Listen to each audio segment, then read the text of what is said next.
Welcome, listeners, but take heed. We will say whatever we need to share our knowledge, thoughts, and joy, and even things that do annoy.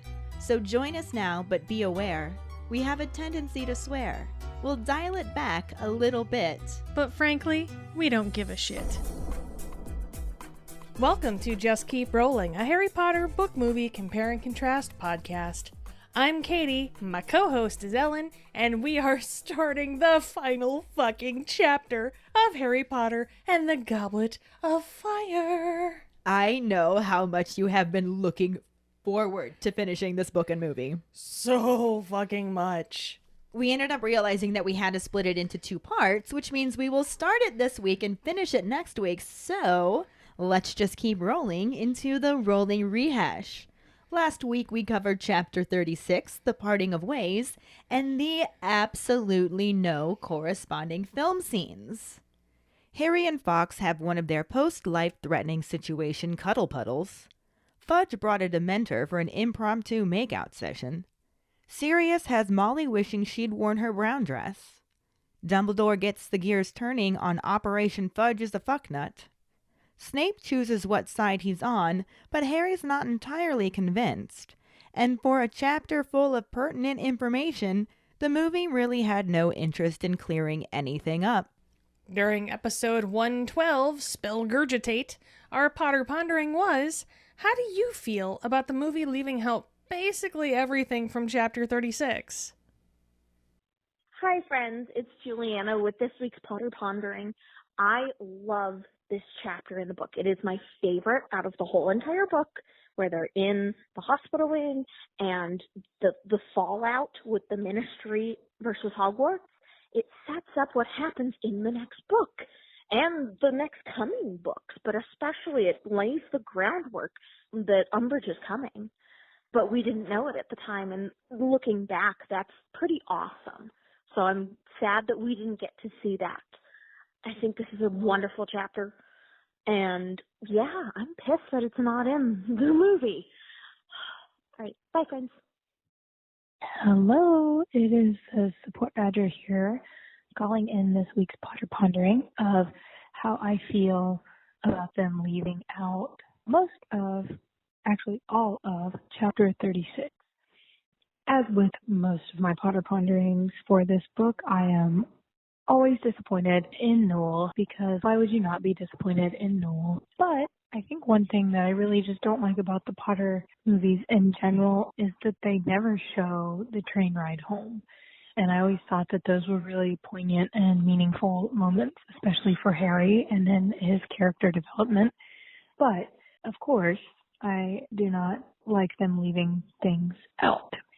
And it would have been so fun to see Fred and George and the Golden Trio just, hanging out together, and we don't ever get really that in the movies, and it would be a really nice character development moment. But, I mean, why would you include that? They're developed. Sure.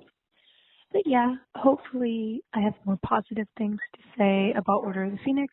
I doubt it, but we'll see. So, happy trails. Hi, Ellen and Keighty. This is Ashley with this week's Potter Pondering. We're going to just jump right on into the shenanigans this week. Why was this chapter not there? Tell me why. To me, the biggest injustice for me personally, because I love Sirius so much, was the fact that they fucking just yeeted him out of this whole installment when he was literally the bee's knees, the last installment. Make it make sense. Harry being an orphan must not be that big of an issue in the movies, because we didn't give a fuck about his goddaddy in part 4, even though he came to be in part 3. It's so confusing. All we got is cold-faced Sirius popping out the fireplace in the common room for half a second of mediocre entertainment. We didn't even get to see his fucking facial features. Sirius on the side of Hogsmeade eating chicken? What chicken? What? Chicken out the kitchen? What are you talking about? What kitchen? The fuck are you talking about? The kitchen! The kitchen run by house elves in Hogwarts. Oh, you really fucking tripping. What are you talking about? That did not happen. Such an injustice, y'all. Could have had the dog prancing around or something. That would have sufficed for this lackluster piece of entertainment, but we ain't even get that. So moving on, we got the whole smear campaign with Rita Skeeter non-existent. They cannot tell us about this chapter because they will literally have to rewrite the entire thing because they already omitted so much that it doesn't even matter. They're not even going to tell you about it in the next movie. They're going to make some more shit up, y'all. I'm sure. Because literally, Rita Skeeter's writings influenced everybody. Not just the Minister of Magic, not just the Ministry of Magic, the entire magical community, and was the precipice for the next installment. But no, not in this. What happened? Like, what happened? You go into the next installment completely confused. Like, wait, Harry was okay in the last one. Why are y'all prosecuting him now? What is going on? What is the rationale behind this? Did y'all not believe J.R. Crouch? Did that conversation not leave that room? What is going on? Why is the Minister of Magic such a bitch? What is really going on here? You don't know. You think they're going to take Harry, expel him, and mail him off to Voldemort in pieces. Because, all the praise they gave Harry when he walked up into the magical world, they really don't give a fuck about him. And you'll never know why if you didn't read the books. Hey Ellen, hey Keighty. First of all, forgive the sexy voice because it's early morning here and my throat is a bit sore. I promise I don't have COVID. But be prepared because a rant is coming. What the actual hell, Newell? I mean, what the hell? Chapter 36? Oh, I mean, where do you even start with what that chapter has that was not included?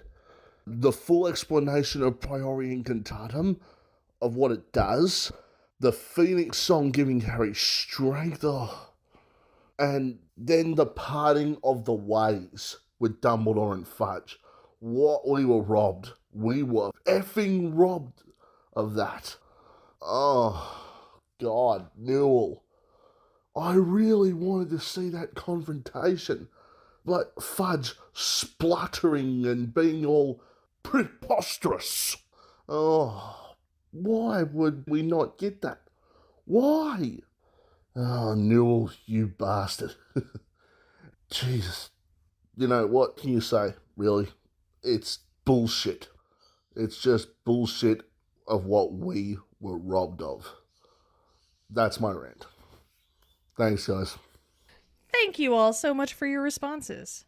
Our trivia question last week was, what curse did Harry cast on Crabbe when he, Malfoy, and Goyle showed up in their train compartment on the way home? Harry hit Crabbe with Furnunculus, which combined oddly with George's jelly legs jinx. Yeah, it caused tentacles to sprout all over his face. Ew. I've seen that hentai. I haven't, and that's fine with me. But congratulations goes to Dave Garza. Woohoo! We have been getting such a great variety of people answering the trivia question each week. I am loving it. Mm-hmm. I wonder who's going to win this time. We shall see. For now, let's just keep rolling into the first half of the final chapter of Goblet of Fire, Chapter 37, The Beginning, and the somewhat corresponding film scenes. Chapter 37, The Beginning, Part 1.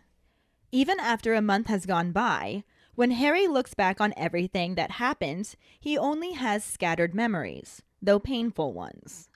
The worst is of his meeting with the Diggories that took place the following morning. They did not blame him and thanked him for returning Cedric's body, but refused to take the sack of gold from Harry. The following evening, when Harry was allowed to return to Gryffindor Tower, he learned from Hermione and Ron that Dumbledore had asked the school to leave Harry alone, and other than some whispers, most people just avoided him.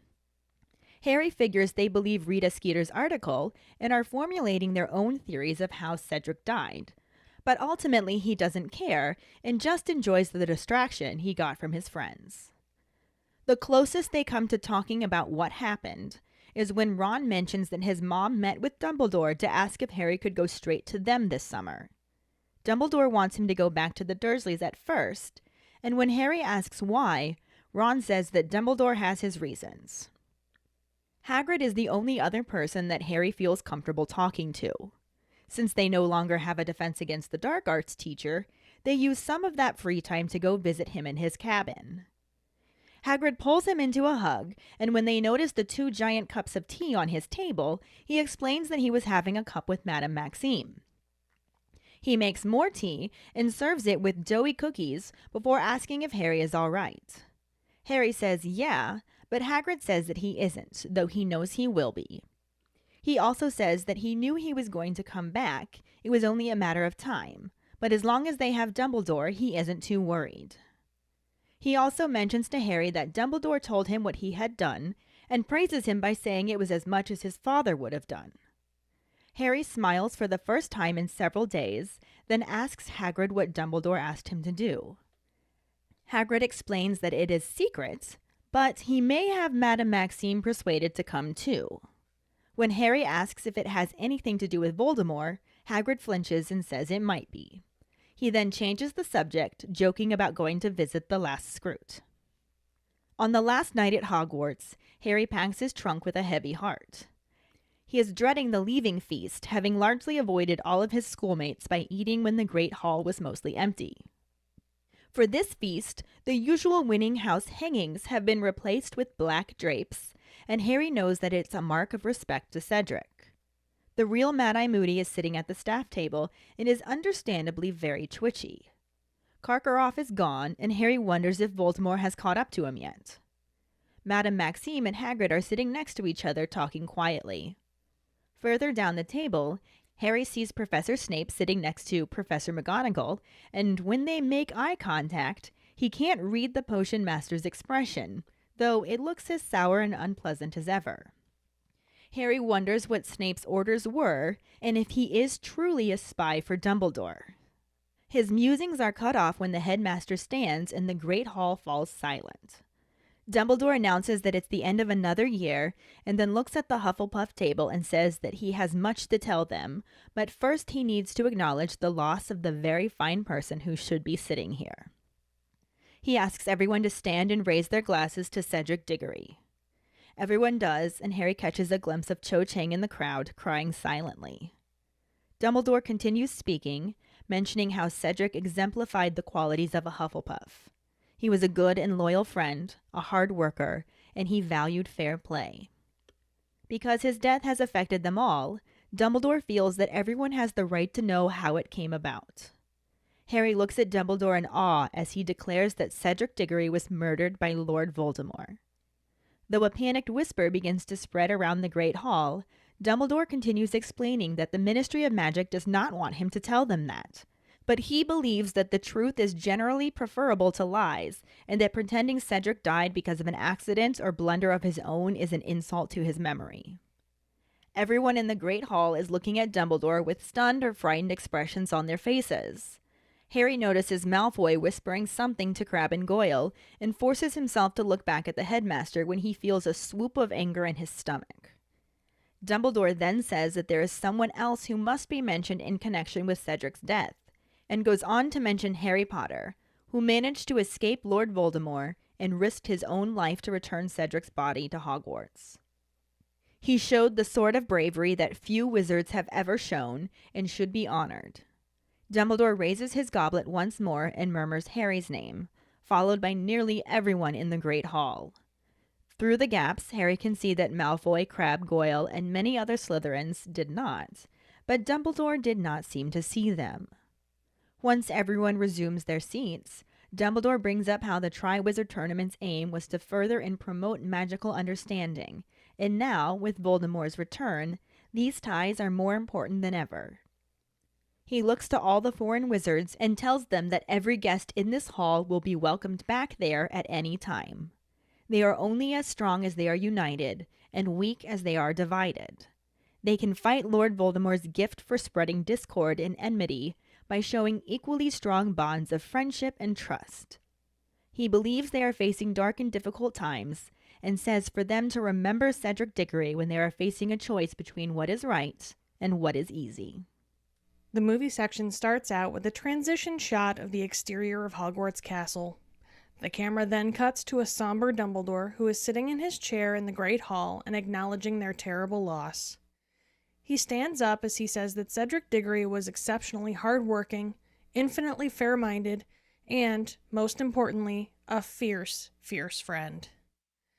The camera shows the subdued students and staff sitting in chairs opposite the headmaster as he continues to speak, informing them that he thinks they deserve to know the truth about how Cedric died. Dumbledore steps forward as he tells them that Cedric was murdered by Lord Voldemort, though the Ministry of Magic does not wish him to tell them that. The camera focuses on Harry as Dumbledore says that to not do so would be an insult to his memory. Harry nods and swallows gravely as the wise old wizard says that the pain they all feel reminds him that while they all come from different places and speak different tongues, their hearts beat as one. The camera shifts to show Madame Maxime, then Hagrid, before panning over the Durmstrang students and back to Harry. Dumbledore continues his speech, thinking about how the bonds of friendship they have made this year are now more important than ever, and Cedric Diggory will not have died in vain if they remember that. It then pans up over the black banners, decorated with a simple gray H and some stars, hanging from the ceilings as the headmaster describes Cedric as being kind, honest, brave, and true, right to the very end. The camera settles on the ceiling of the Great Hall before cutting to a close-up of a wooden door. Dumbledore's ringed hand pushes the door open, revealing the fourth-year boys' dormitory, where Harry is sitting on his bed, with a partially packed trunk. He looks over his shoulder and stands when he sees his headmaster, who enters and informs Harry that he never liked the bed curtains, claiming to have accidentally set them on fire in his 4th year. He then sits on Harry's bed and turns towards him as he apologizes for putting Harry in terrible danger that year. Harry takes this in and then asks the professor about the moment in the graveyard where his and Voldemort's wands connected. Dumbledore looks a little surprised and mutters, "Priori incantatem," before standing back up and declaring that Harry saw his parents that night. Harry smiles a bit and nods before Dumbledore explains that no spell can reawaken the dead, causing him to look downward in slight disappointment. Dumbledore continues speaking, telling Harry that dark and difficult times lie ahead, and soon they all must face the choice between what is right and what is easy. As Harry continues to look down, dejected, Dumbledore places his hands on his shoulders and reminds the young wizard that he has friends there and is not alone. He pats his head and turns to walk away. So, start of the final chapter. Final movie scene. Yes. It definitely corresponds. In a manner of speaking, yes. I don't know that I would say well. As usual, we get a lot more details in the book. Shocker. Especially for the, conclusion. Yeah. This is the end. They wrap everything up very neatly in the books. Yeah, little bow on top and everything. Yeah. Whereas the movie kind of does it like I wrap gifts, where it's basically just given to you in the bag from the store. Here you go. It's still in the Amazon box? Yeah. I didn't even take out the invoice.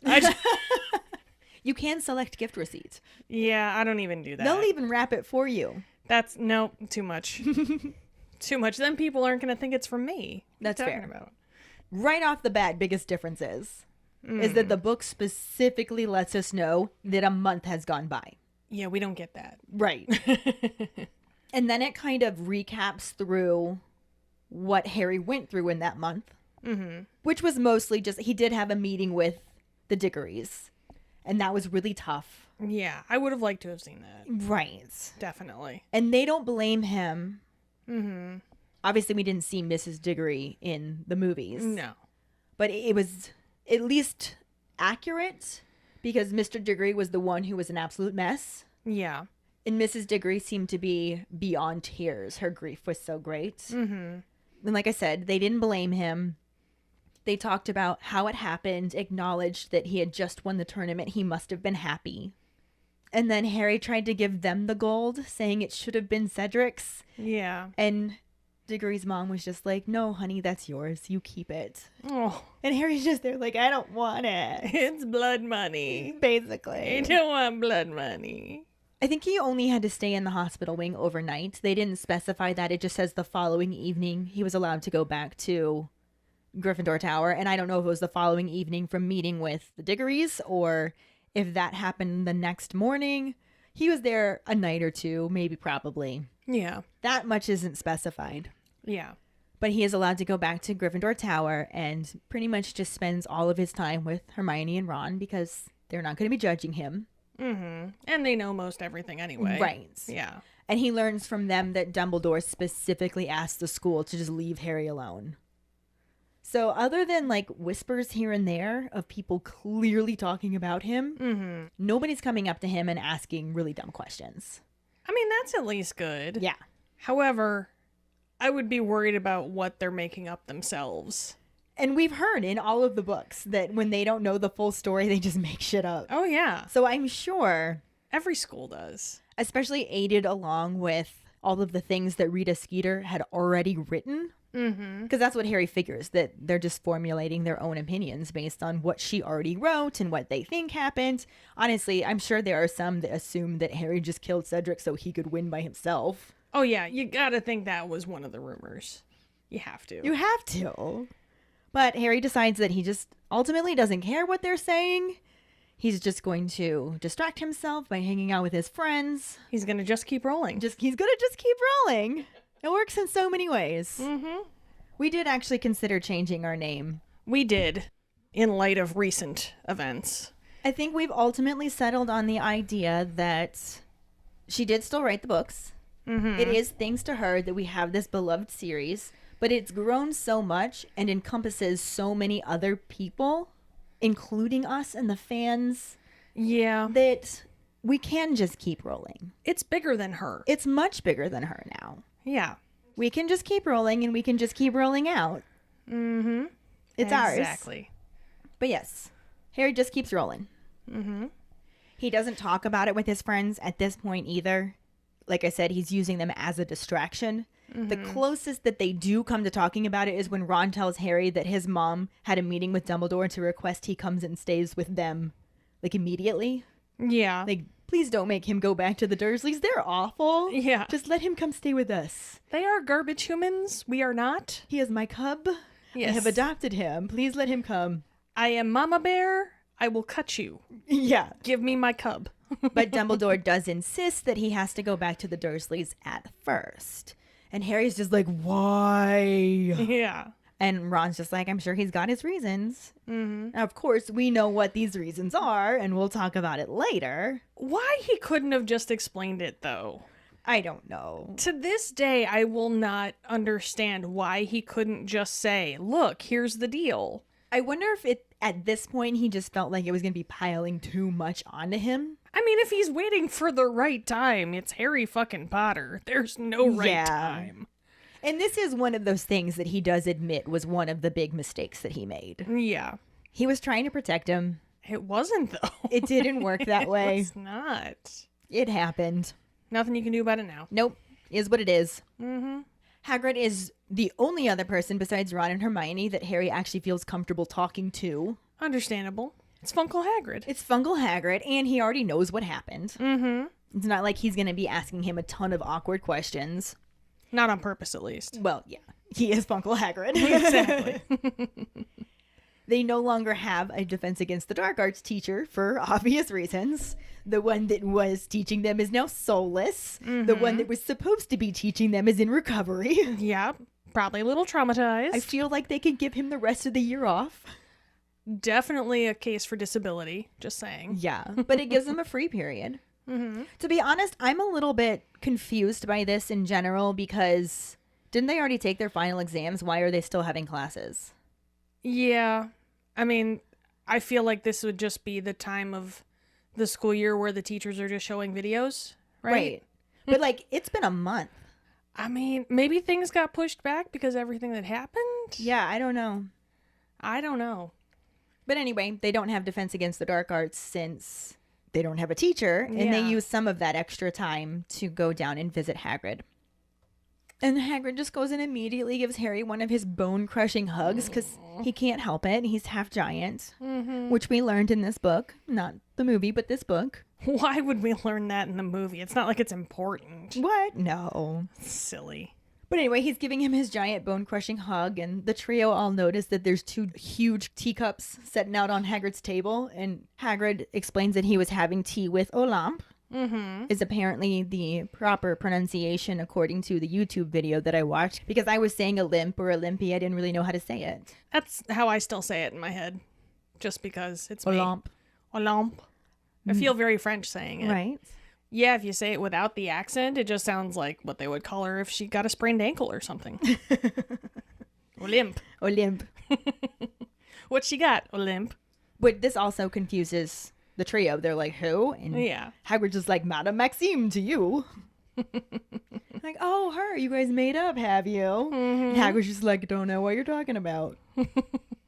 What? But then he makes more tea and he serves it with doughy cookies and asks Harry if he's all right.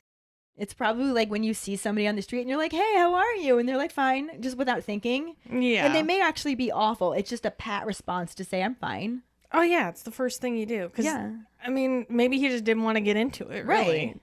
So he asks if Harry's all right. And Harry's like, yeah. Yeah, I'm good. But Hagrid's just like, no, you're not. Of course you're not.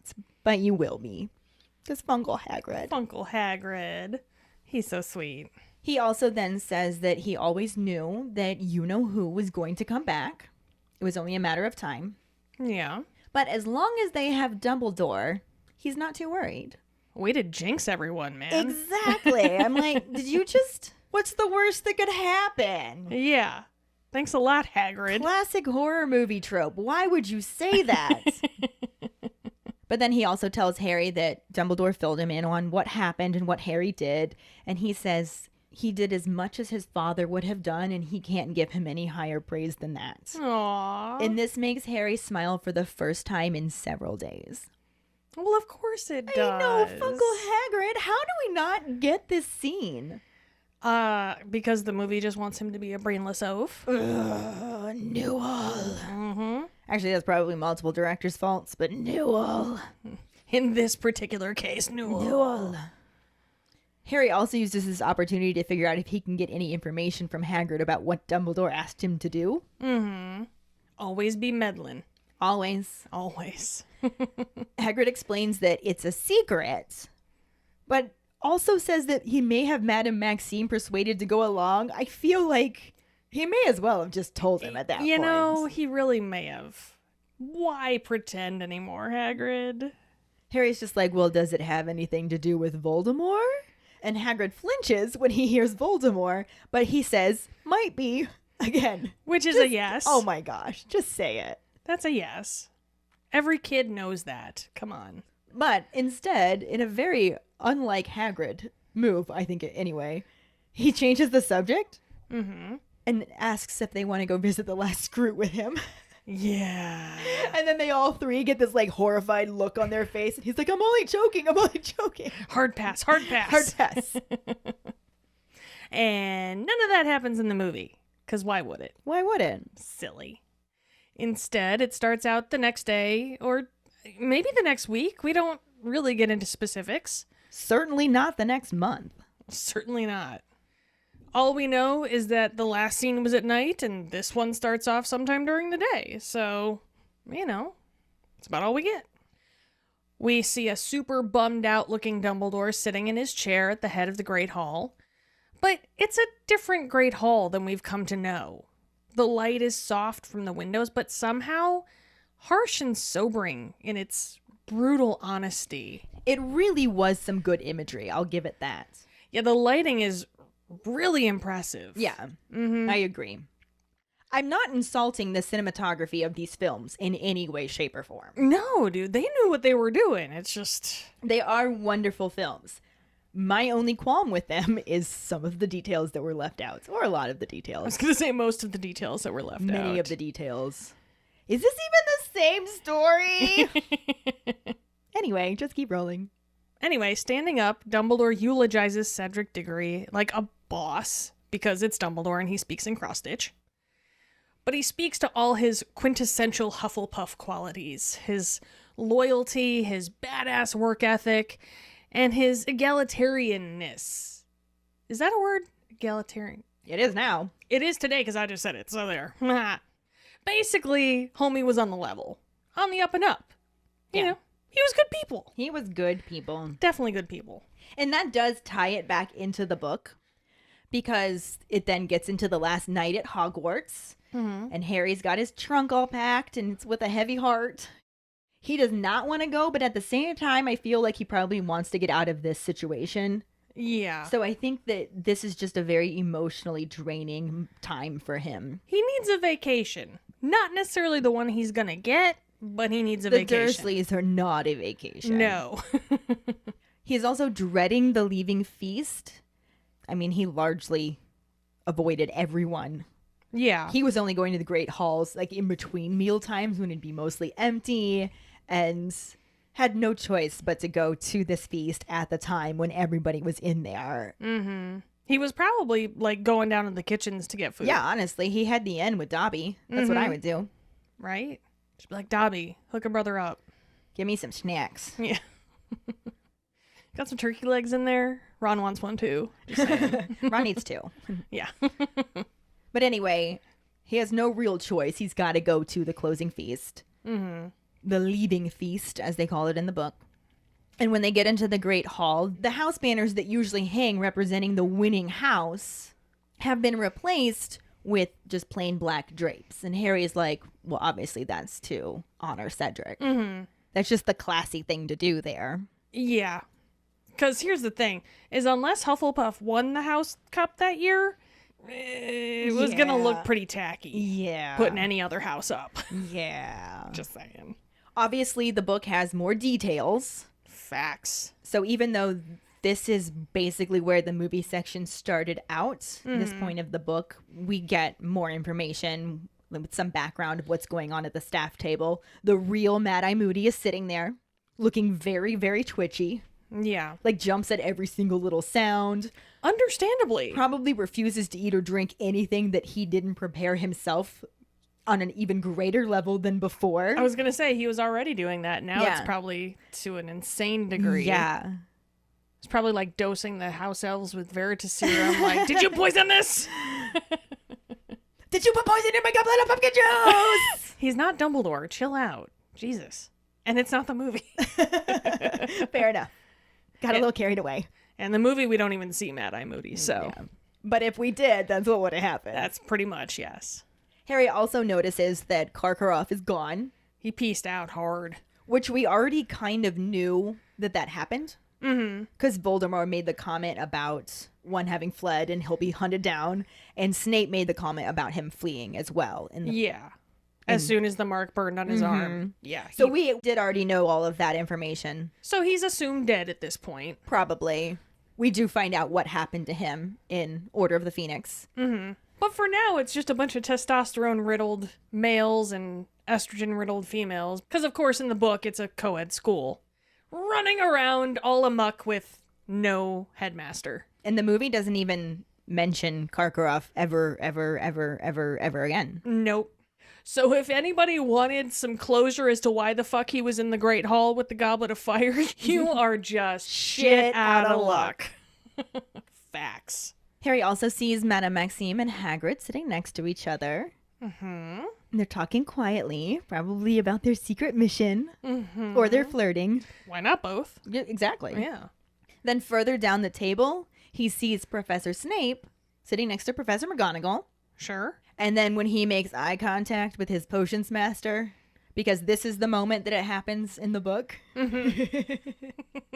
not the movie, he can't read the potion master's expression. He just acknowledges that it looks as unpleasant as ever. Yeah. But I feel like it's going to be very similar what's going on in his head as what you translated. Yeah. Somewhere in there was a very begrudging apology. Yeah. An acknowledgement that they're on the same side. Snape being like, I mean, I guess, yeah, I was wrong about you, but that doesn't change the fact that you're still a little twat waffle. So, Yeah. there you go. And Harry wonders what Snape's orders were.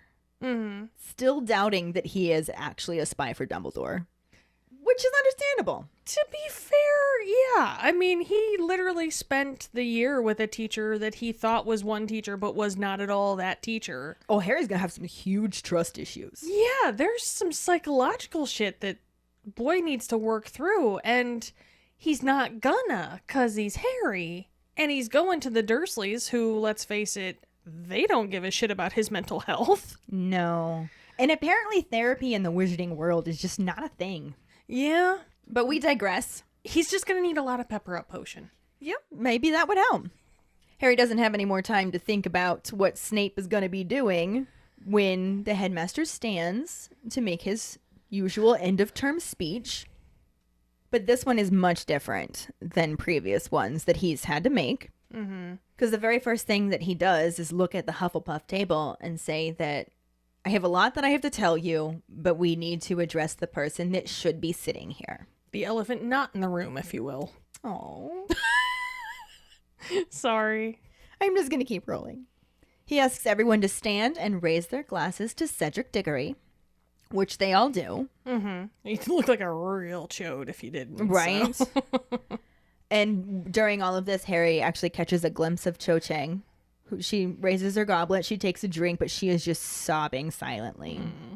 And I feel like the part where they showed her crying in the crowd right after it happened is a good reference to this. It's like a nod to this moment. Yeah, I agree, but at the same time, it would have been nice to have it in this part of the movie as well, so that you see that she's not over it and she's still Right. having a hard time. Although apparently it's only like a day later, so clearly she's not. Apparently, so it doesn't really matter.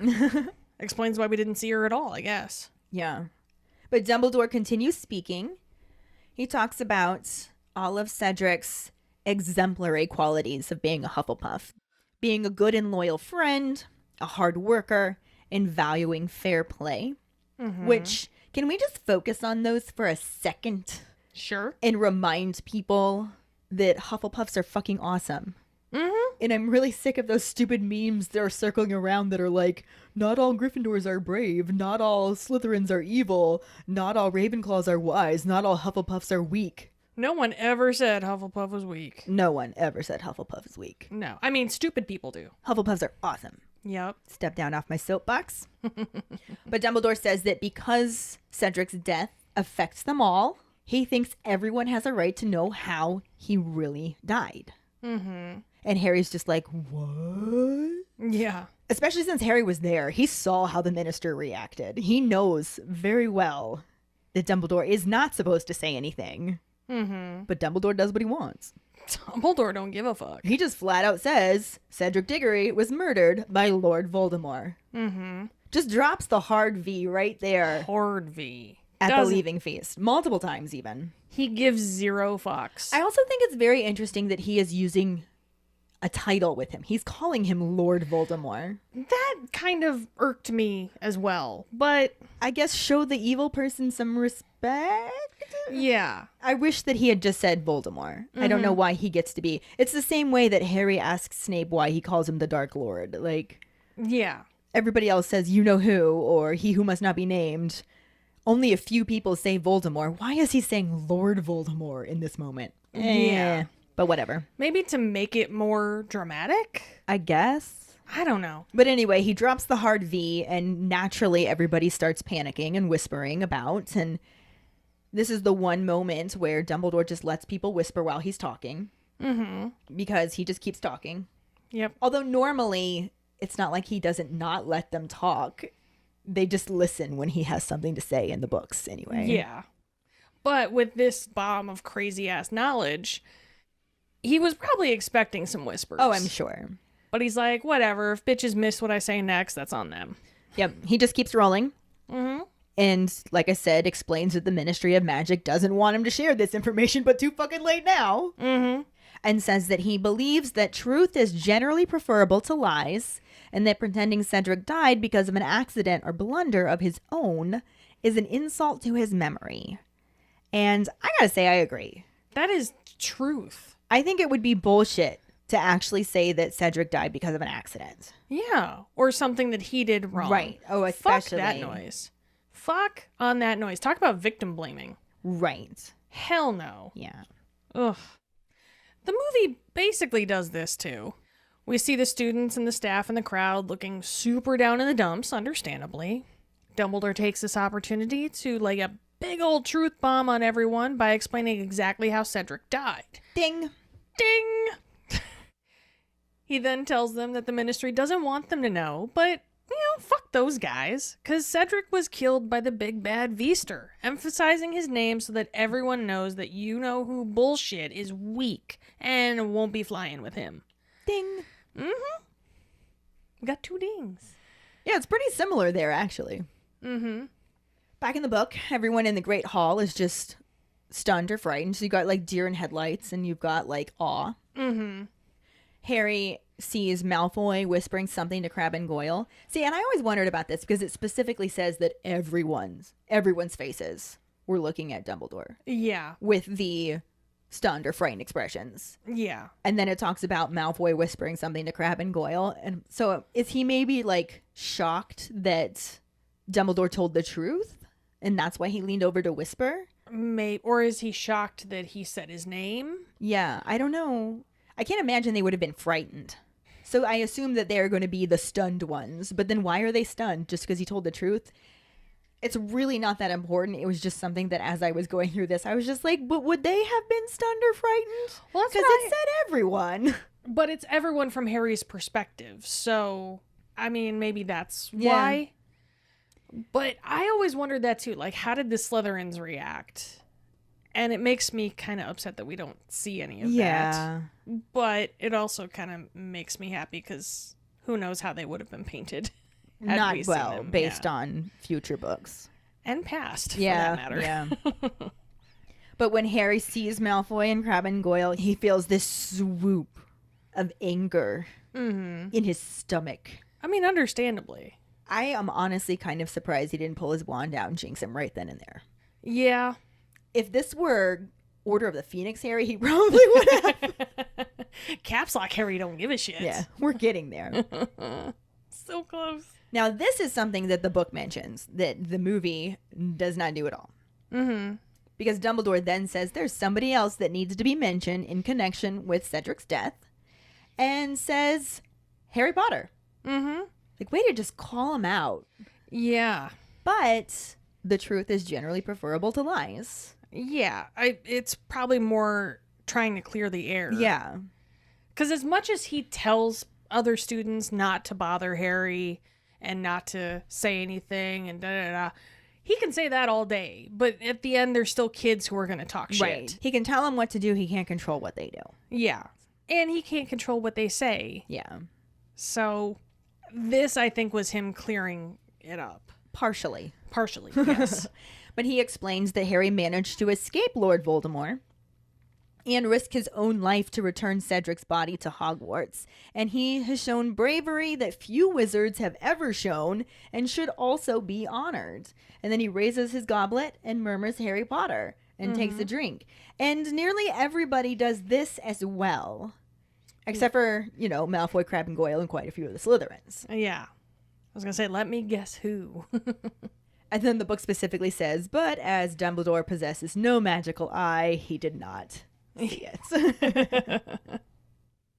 Also, he wouldn't have cared if he did. Again, he can tell people what to do and what not to do. He can't actually control it. And I don't think he's the type to want to. No. I think he knows better than to try and control things too much. Yeah. He can definitely be a little manipulative. Yeah. Or a lot in some instances. But I feel like... He knows when. Yeah. I think it's a pick your battles. It's what makes him a good general in a war, Yeah. Somebody has to be the leader. Mm-hmm. You can't trust all of the information with everybody. Yeah. Also not the point. After everybody drinks to Harry, they sit back down and Dumbledore continues his speech, talking about how the Quad Wizard Tournament's aim was to further and promote magical understanding. Mm-hmm. And now with Voldemort's return, these ties are more important than ever. And that's true as hell, man. Yeah. You gotta hold on to the friends you make at this point.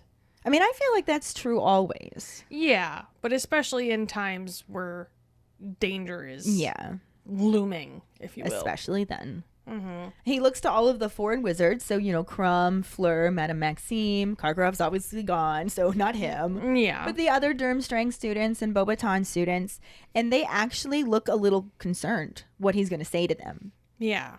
And they shouldn't be, because he tells them that they will all be welcomed back here, always, at any time. Yeah. That they're only as strong as they are united and weak as they are divided. Because, like we said, Dumbledore speaks in cross-stitch. Facts. The best way they can fight Lord Voldemort's gift for spreading discord and enmity is by showing equally strong bonds of friendship and trust. You fight evil with love, y'all. I do have this theory that in the long run, good will always have an edge over evil because evil people kill off their own.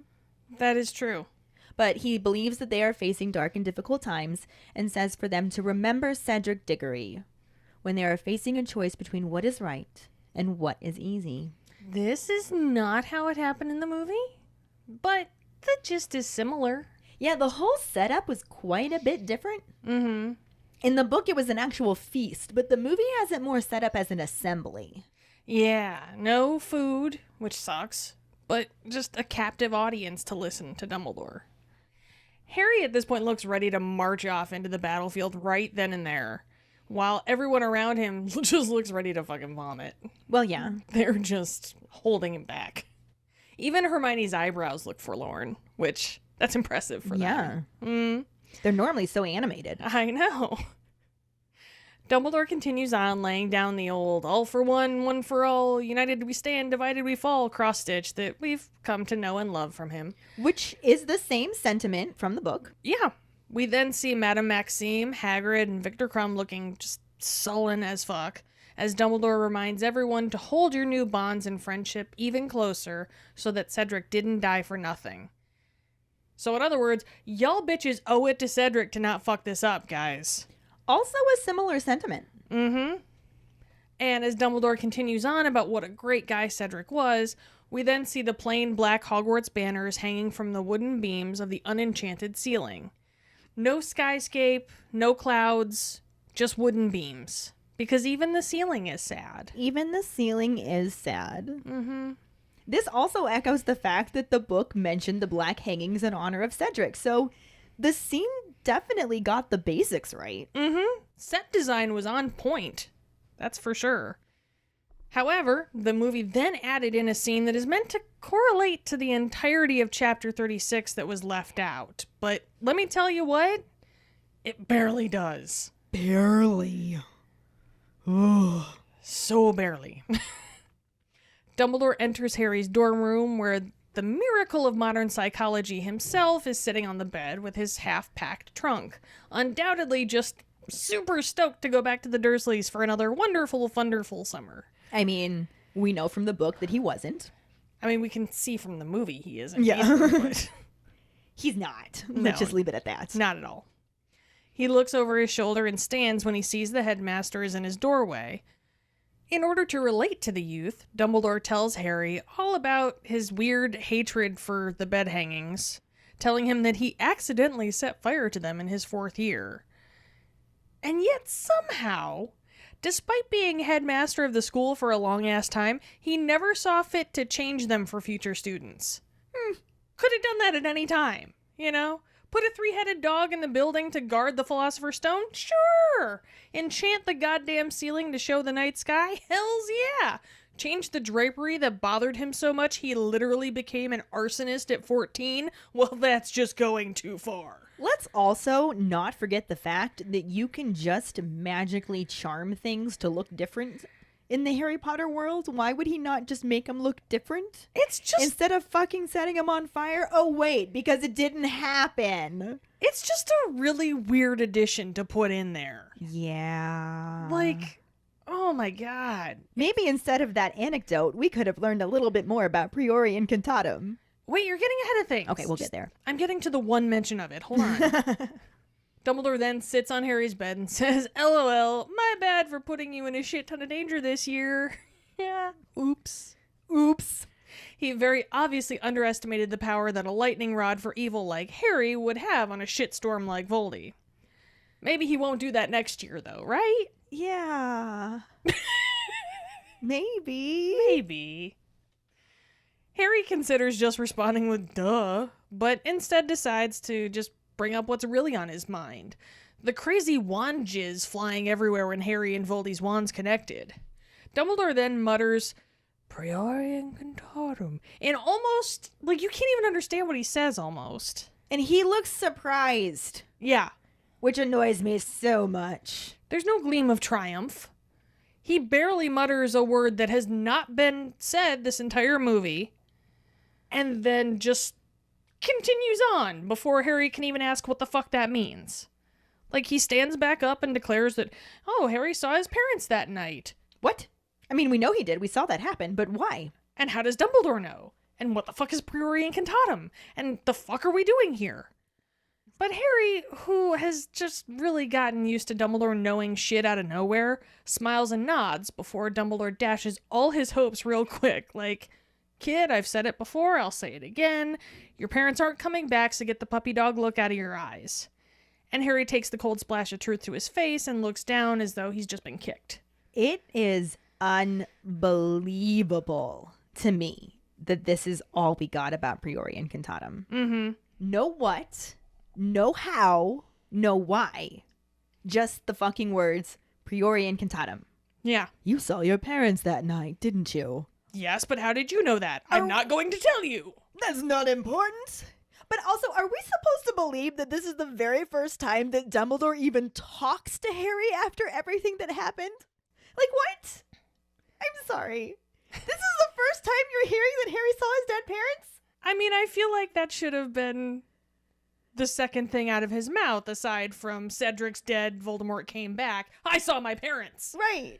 Like, really, why do you look so surprised about this information? Why do you look confused? You know why? Because he didn't read the fucking book. He didn't read the fucking book. It just sucks because he's a very good actor. Mm-hmm. He did not get Dumbledore they did not write Dumbledore properly in the movies. Yeah. A lot of hands were to blame for A this. lot. Yeah.